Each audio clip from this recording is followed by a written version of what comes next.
Assalamualaikum warahmatullahi wabarakatuh. Zaizal Sabila Wulandari dengan nomor induk mahasiswa B10212111143. Saya akan mengutarakan kesetujuan saya serta ketidaksetujuan saya pada kasus Gojek yang berinvestasi di Rebel Foods India.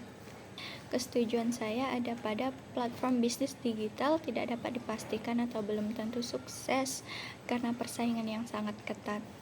Menurut saya ini benar karena faktanya tidak semua bisnis yang sudah menggunakan platform digital itu mencapai kesuksesannya sendiri-sendiri atau mencapai target yang mereka inginkan.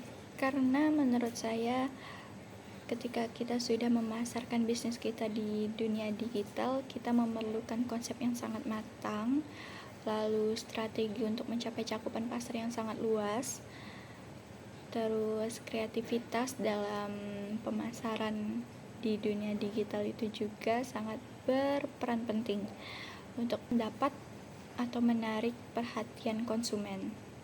Pastinya tidak hanya satu jenis saja bisnis yang terdapat di dunia digital, pasti sudah banyak persaingan yang dengan kreativitasnya masing-masing, dengan strateginya masing-masing. Contoh kasusnya adalah kasus saya sendiri. Saya pernah membuka bisnis kecil di Instagram dan ternyata tidak semudah yang saya bayangkan, bahwa saya memerlukan konsep, target pasar, strategi untuk mencapai cakupan yang luas, tidak di situ-situ saja. Selain itu kita memerlukan sumber daya yang matang untuk bisnis kita. Muncul juga pesaing-pesaing yang dengan kreativitasnya masing-masing dan bisnis yang lain itu sudah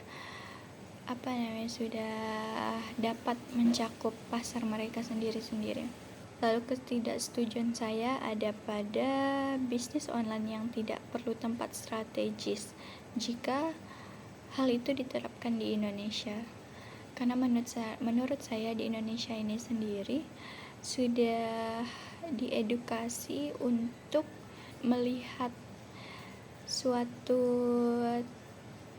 bisnis makanan itu dari review kelayakan tempat. Seperti saya sendiri, kasus saya sendiri, saya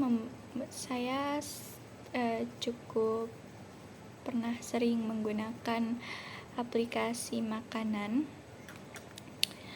dimana saya juga perlu melihat review tempat itu sendiri, kelayakan tempat itu, lalu seberapa sering masyarakat berinteraksi dengan tempat atau bisnis makanan tersebut. Jadi kita tidak perlu khawatir sebagai konsumen atas kondisi tempatnya itu sendiri, serta kelayakan dapur, seperti terlihat bersih atau tidakkah bisnis itu. Jadi menurut saya tidak setuju jika Indonesia ini menerapkan konsep bisnis online makanan tidak perlu tempat yang strategik dan hanya dapur saja. Menurut saya kita perlu berinteraksi langsung demi mengetahui kelayakan dari makanan itu.